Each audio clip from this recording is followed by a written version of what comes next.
धर्म की गंगा के पावन प्रवाह का पूरा पूरा लाभ उठाने के लिए समझें, बार बार समझें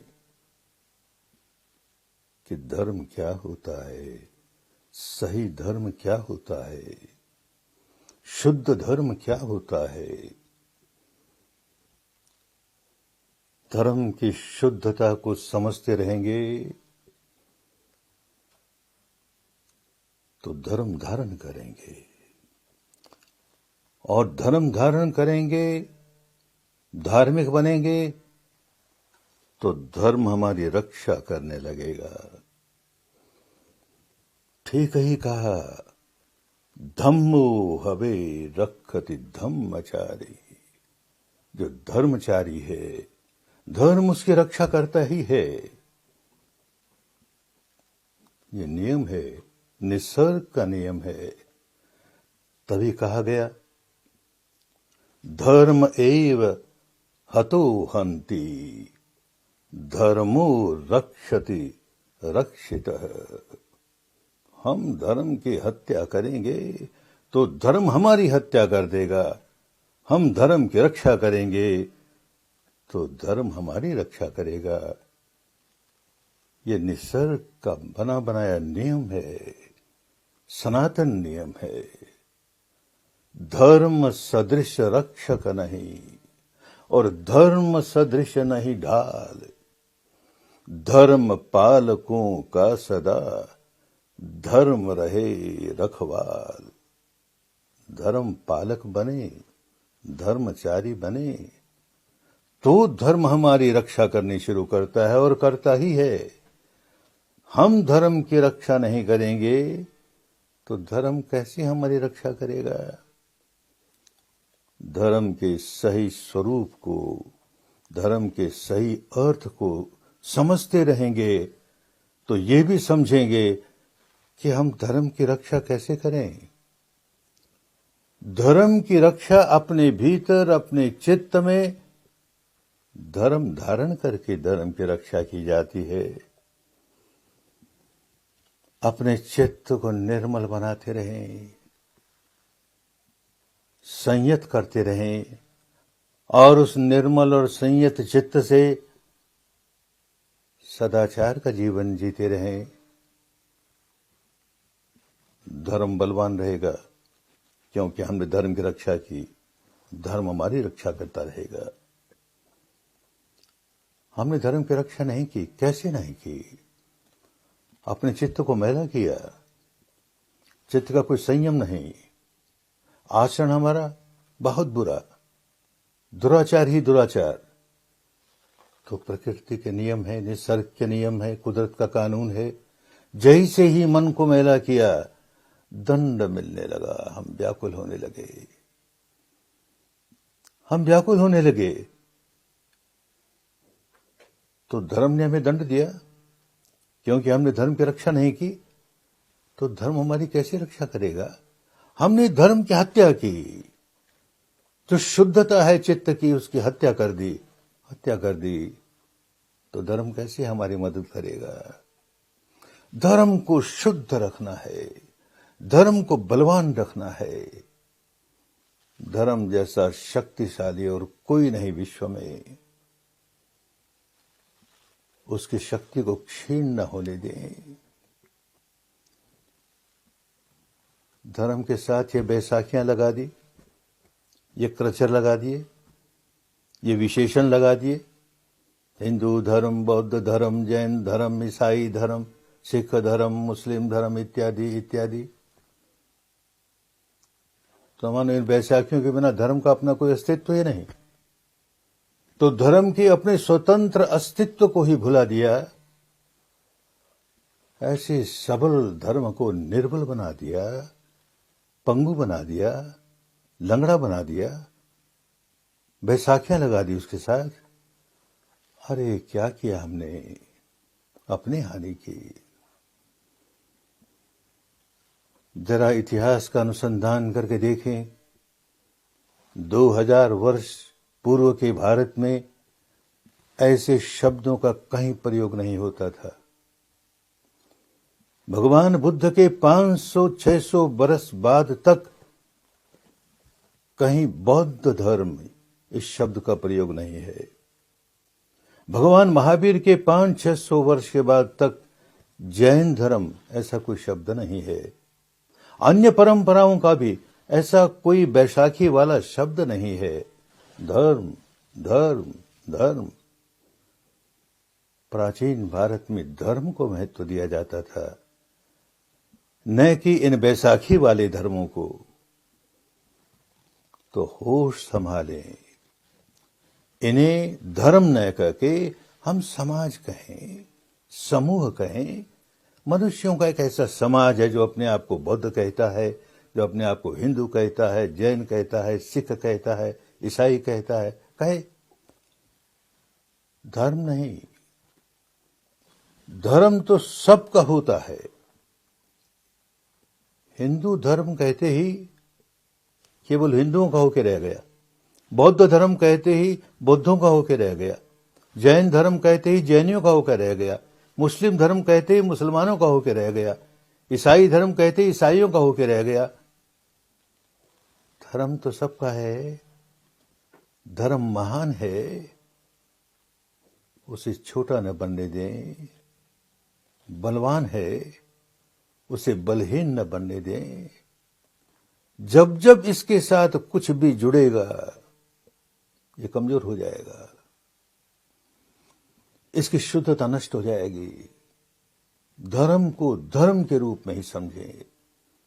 निसर्ग के नियम को धर्म कहते हैं, जो सबका होता है, किसी एक समाज विशेष का नहीं, किसी एक संप्रदाय विशेष का नहीं, किसी एक जाति विशेष का नहीं, वर्ण विशेष का नहीं, गोत्र विशेष का नहीं, सबका होता है।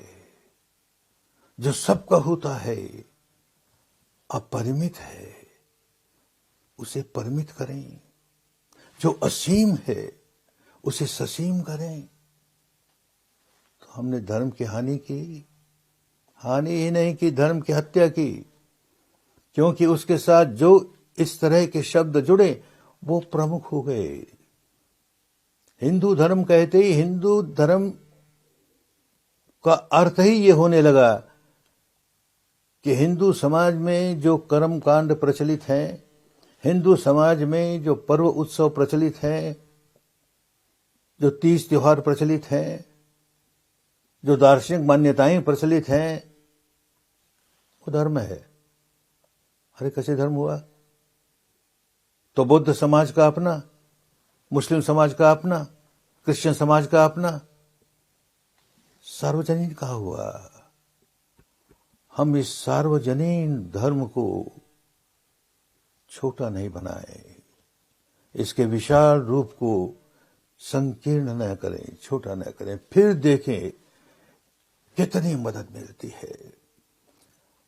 फिर तो एक ही बात ध्यान में रहेगी, मुझे धार्मिक बनना है। हिंदू हूं तो भी धार्मिक बनना है, बौद्ध हूं कि जैन हूं कि ईसाई हूं कि सिख हूं कि यहूदी हूं कि पारसी हूं, धार्मिक बनना है। कोई अधर्म का काम मुझसे न हो जाए, कुदरत के कानून के खिलाफ कोई काम मुझसे न हो जाए, रित के खिलाफ कोई काम मुझसे न हो जाए, विश्व के विधान के खिलाफ मुझसे कोई काम न हो जाए। जो विश्व का विधान है, जो निसर्ग के नियम है, उसी प्रकार अपने जीवन को ढालूं तो धर्म की रक्षा कर रहा हूं। मैं धर्म की जितनी जितनी रक्षा कर रहा हूं, धर्म उतनी उतनी मेरी रक्षा कर रहा है। मैं जितना जितना धार्मिक हो रहा हूं, उतना उतना सुरक्षित हो रहा हूं। धर्म अपने आप मेरी रक्षा कर रहा है। मैंने धर्म की रक्षा करनी बंद कर दी, धर्म धारण करना बंद कर दिया, तो कैसे रक्षा मिलेगी मुझे? किस प्रकार धर्म मेरी रक्षा करेगा? धर्म कोई व्यक्ति नहीं, धर्म तो कानून है, धर्म तो नियम है, धर्म तो रीत है। हम उसका पालन करें तो अपने आप उस पालन की वजह से हमें लाभ मिलना शुरू हो जाएगा। ये बात जितनी जल्दी जिसकी समझ में आ जाए, उतनी जल्दी वो सही धर्म के रास्ते चलने लगे। अपने आप को हिंदू कहता है हिंदू ही कहता रहे, बौद्ध कहता है बौद्ध कहता रहे, जैन कहता है जैन कहता रहे। वहां के कर्मकांड, वहां की मान्यताएं, वहां के पर्व त्योहार सब मनाता रहे, कुछ फर्क नहीं पड़ता। पर इस बात के लिए जागरूक रहे कि मुझे मेरे धर्म की रक्षा करनी है।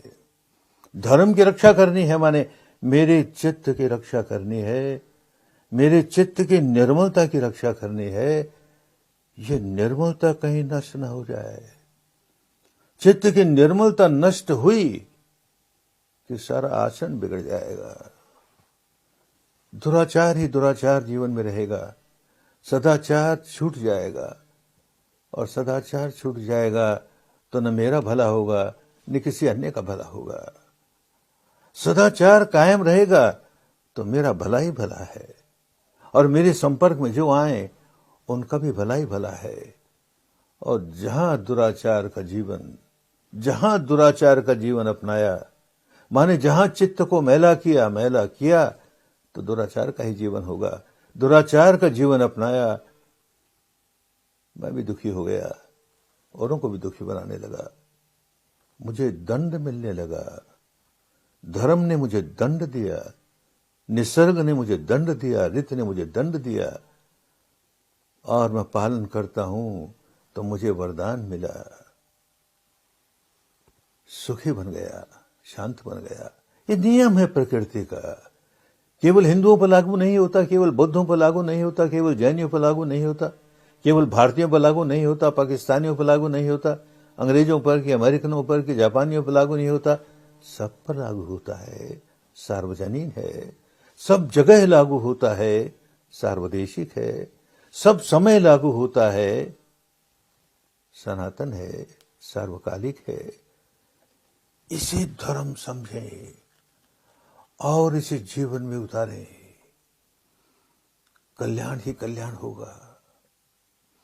जैसे जैसे धर्म शुद्ध रूप में समझ में आने लगेगा और व्यवहार में उतरने लगेगा, और हमारे यहाँ ऐसी विद्याएं हैं जिससे कि हम अंतर्मुखी होकर के अपने आप को जांचने लगेंगे कि क्या सचमुच मैं धर्म का पालन कर रहा हूं, क्या सचमुच मैं सदाचार का जीवन जी रहा हूं, क्या सचमुच मेरा मन संयमित है, क्या सचमुच मेरा मन पवित्र है। ये जांचने की एक विद्या अपने पास है, अपने देश की पुरातन विद्या है। उससे हम देखते रहेंगे कि गलत कदम तो नहीं उठ गया, कहीं गलत कदम तो नहीं उठ गया। अपने आप सदाचार का जीवन सहज स्वाभाविक हो जाएगा, खूब समझ में आने लगेगा कि जब जब मैं शील सदाचार का हनन करता हूं, माने शील सदाचार का जीवन छोड़ देता हूं, तो पहले अपनी हानि होती है, फिर किसी दूसरे की हानि होती है। सदाचार का जीवन क्यों जिए? मनुष्य एक सामाजिक प्राणी है, उसे समाज में रहना है, परिवार के लोगों के साथ रहना है। कोई घर बार छोड़ के सन्यासी हो गया, गृह त्यागी हो गया, तो भी उसका संबंध है संसार से, लोगों से।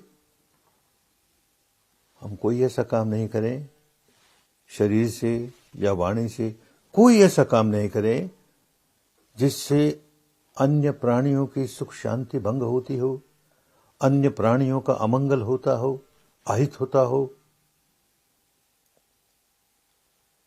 ऐसा कब करेंगे? जैसे जैसे सच्चाई को जानने की विद्या में प्रवीण होते जाएंगे, देखेंगे ऐसा कब करेंगे। हम दूसरों की हानि का, दूसरों के अमंगल का कार्य कब करेंगे? पहले अपने मन में कोई विकार जगाना होगा। हम किसी की हत्या करें, ऐसे करेंगे, हंसते मुस्कुराते हुए हत्या नहीं होती। क्रोध जगाना पड़े, द्वेष जगाना पड़े, दुर्भावना जगानी पड़े, तब हत्या होगी।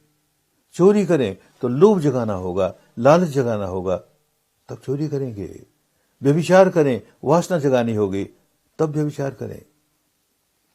झूठ बोले, कपट करें, कड़वी बात बोले, कोई न कोई विकार मन में जागेगा, तब वाणी से या शरीर से कोई दुष्कर्म होगा। और हमारे देश के महापुरुषों ने इस बात को खूब अच्छी तरह समझा और समझाया हमें कि जब जब तू कोई ऐसा दुष्कर्म करता है वाणी से या शरीर से जो अन्य प्राणियों के लिए अमंगल का कारण बनता है, उनकी पीड़ा का कारण बनता है, कर नहीं सकता। तब तक नहीं कर सकता कि पहले अपना अमंगल न कर ले, पहले अपने आप को दुखी न बना ले, पहले अपने आप को पीड़ित न कर ले। धर्म समझ में आते ही बात खूब समझ में आने लगेगी। अरे सच ही तो है, दूसरे की हानि करने के लिए कोई कर्म करूं, वाणी का करूं कि शरीर का करूं, तो मन में विकार जगाता हूं, और विकार जगाता हूं तो दंड मिलता है, व्याकुल हो जाता हूं। जिस व्यक्ति के प्रति मैंने दुष्कर्म किया वाणी का या शरीर का, उस व्यक्ति को पीड़ा पीछे पहुंचती है, पहले मैं पीड़ित होता हूं। अपने आप को कोई पीड़ित नहीं करना चाहता, पर समझता नहीं कि धर्म क्या है, समझता नहीं कि निसर्ग के नियम क्या है। धर्म की वास्तविक सत्यता को न जानने के कारण अपनी हानि करता है, औरों की हानि करता है। जैसे जैसे ये बात अनुभूति के स्तर पर स्पष्ट होती जाएगी, धर्म खूब समझ में आने लगेगा कि मैं धर्म की रक्षा करता हूं तो मैं सुरक्षित हो गया, मेरी कोई हानि नहीं हो सकती। मैं व्याकुल हो ही नहीं सकता, कैसे व्याकुल होऊंगा? चित्त को संयमित रखता हूं, चित्त को निर्मल रखता हूं, चित्त में विकार जगने नहीं देता, व्याकुल कैसे होऊंगा? व्याकुल नहीं हुआ तो पीड़ित नहीं हुआ, तो दुखी नहीं हुआ, सुरक्षित हूं। और मैंने शुद्धता नष्ट कर दी, विकार जगाने लगा, तो अपनी हानि करनी शुरू कर दी। पहले अपनी हानि की, फिर औरों की हानि करनी शुरू कर दी। तो समझें, धर्म के नियमों को ठीक तरह से समझें, तब उसके अनुसार पालन करना शुरू करेंगे। अन्यथा ये बाहरी ये कर्मकांड, ये दार्शनिक मान्यता, ये व्रत उपवास, ये पर्व उत्सव, ये जश्न मनाना, ये सारा कुछ ये प्रमुख हो जाएगा, यही धर्म बन जाएगा। सही धर्म से दूर पड़ जाएंगे। धर्म हमारी रक्षा कैसे करेगा? बड़ा बलवान है धर्म। धर्म की रक्षा करनी आ गई तो हमारा कल्याण होने लग गया। इसीलिए कहते हैं, नमन करें हम धर्म को, नमन करें हम धर्म को, धर्म करे कल्याण, धर्म सदा रक्षा करे। धर्म बड़ा बलवान, धर्म सदा रक्षा करे। धर्म बड़ा बलवान, धर्म बड़ा बलवान।